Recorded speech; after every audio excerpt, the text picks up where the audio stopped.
Had এবং ওয়াজ এই দুটি অক্সিলারি ভার্বের অর্থ কিন্তু একই রকম। অর্থাৎ এই দুটি শব্দের অর্থ হচ্ছে ছিল।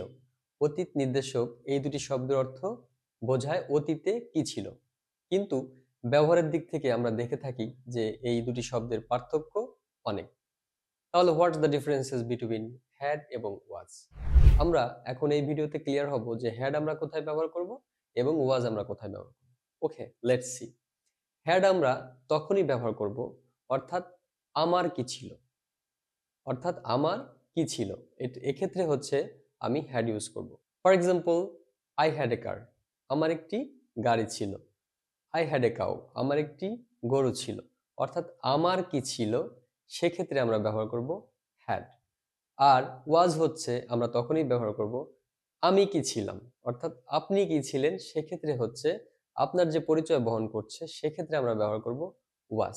For example, I was a student, I was a teacher, এক্ষেত্রে আমরা ব্যবহার করব ওয়াজ এবং হ্যাড।